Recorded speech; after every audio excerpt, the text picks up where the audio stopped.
Gokil banget ya. Ini padat banget tuh. Ini ada pertanyaan emang dari gue sendiri mungkin Bang ya.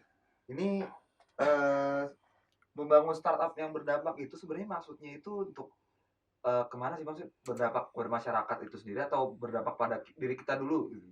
Apakah ada apa namanya berdampak ke kemana gitu, berdampaknya kemana?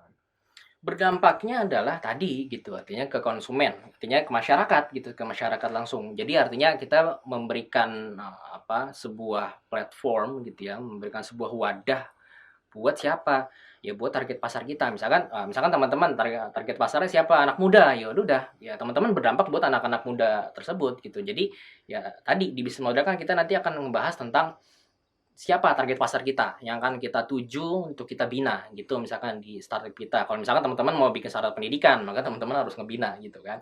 Ya kalau misalkan teman-teman mau bikin startup apa gitu misalkan, yang kan ingin Gojek gitu misalkan. Apa misalkan eh Project gitu ya. Bisa bisa banget gitu. Jadi tinggal nanti pertanyakan berdampak buat siapa? Ya berdampak buat target pasar teman-teman. Kalau misalkan tadi project gitu misalkan ya berdampaknya buat siapa ya? Buat masyarakat luas. Masyarakat luas kan pasti butuh untuk apa?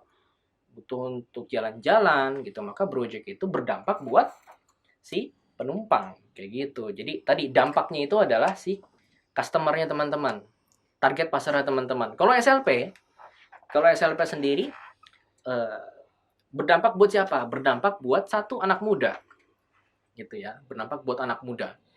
Gitu. Ketika memang anak muda ini udah mendapatkan manfaat dari smart leaderpreneur, maka yang secara nggak langsung gitu ya, dampak yang secara nggak langsung adalah masyarakat luas gitu. Karena ketika memang kita udah membentuk anak muda yang produktif, kita udah membentuk anak-anak muda yang memang bisa memberikan dampak buat di masyarakatnya, maka masyarakat itu sendiri juga akan merasakan manfaatnya.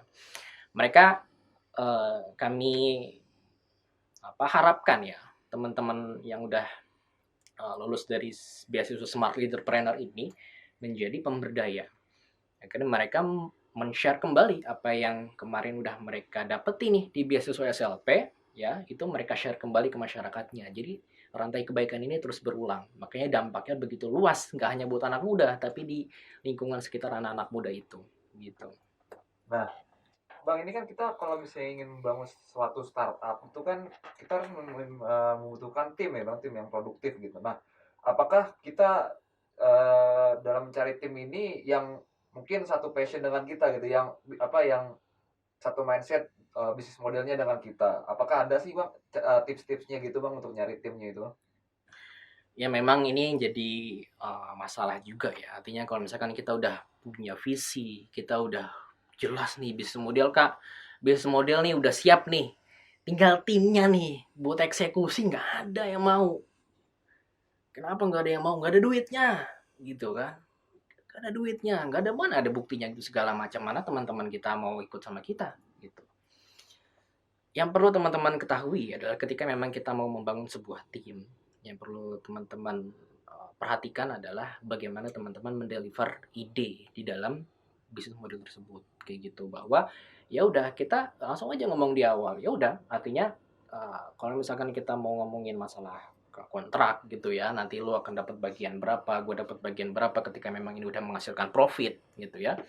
Ya udah ngomongin dari awal. Jadi kita nggak memberikan harapan palsu gitu. Jadi teman-teman yang teman-teman yang nantinya akan bergabung menjadi tim tim kita ya di startup yang akan kita buat, ya mereka pun juga punya punya bayangan, oh oke, okay, aku bakal bakal ini nih, bakal mau nih karena lu jelas nih ngejelasinnya, nanti step by stepnya ya kita akan bagi profit ketika memang kita udah bisa menghasilkan kayak gitu. Jadi tadi gimana cara kita bisa mendeliver visi kita, mimpi-mimpi kita gitu ya di dalam sebuah bisnis model yang jelas gitu ya. 5 tahun ke depan mau gimana, 10 tahun ke depan mau gimana, 15 sampai 20 tahun ke depan apakah kita udah membuat apps gitu ya agar bisa merich pasar yang lebih luas, atau seperti apa? Apakah udah siap untuk bagi hasil gitu ya? Apakah kita udah siap melebarkan sayap kita lagi di kota-kota berikutnya gitu. Nah, itu yang harus teman-teman deliver dengan baik ke calon tim teman-teman, agar mereka apa? Agar mereka ya paham, sama-sama paham dan sama-sama yakin bahwa teman-teman sebagai leadernya, sebagai pemimpinnya, itu bisa ngajak mereka kemana? Ngajak mereka ke lubang, lubang kesuksesan. Terus gini Bang, mungkin pada dasarnya tujuan startup itu sebenarnya apa sih Bang? Mungkin banyak yang bermindset bahwa wah ini ujung-ujungnya untuk profit nih, untuk keuntungan kita sendiri gitu Bang. Sebenarnya apa ada kak tujuan yang khusus itu untuk startup ini sendiri Bang? Ya kalau yang namanya startup ya pasti ada produk gitu ya, ada produknya, ada profitnya gitu. Walaupun juga itu adalah startup sosial gitu ya, berarti misalkan ini startup sosial gitu, social planner ya. Ya produknya adalah kita memberikan edukasi gitu misalkan ya. Profitnya adalah mereka bahagia. Jadi nggak Betul ya. selalu ya, nggak selalu Nggak tentang selalu uang. dengan uang dong ya. Ya, nggak selalu tentang uang.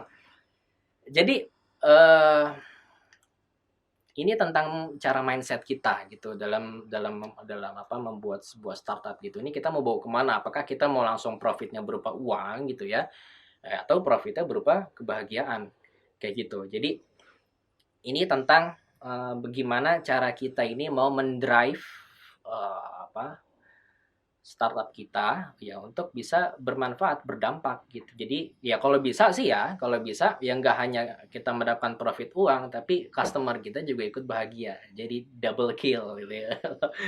Kalau di games gitu. Jadi dapat tuh dua-duanya ya sambil nyelam minum air gitu. Kita bisa bisa nikmatin profit yang pada akhirnya bisa kita dapatkan dari mana ya, dari kebahagiaan mereka. Jangan sampai startup kita ya itu kita menghasilkan profit dari mana, dari kesengsaraan customer kita gitu ya, jangan begitu, hati-hati tuh ya, banyak banget tuh artinya um, apa modus-modus penipuan-penipuan yang pada akhirnya merugikan orang. Jangan buat kayak gitu sih teman-teman gitu.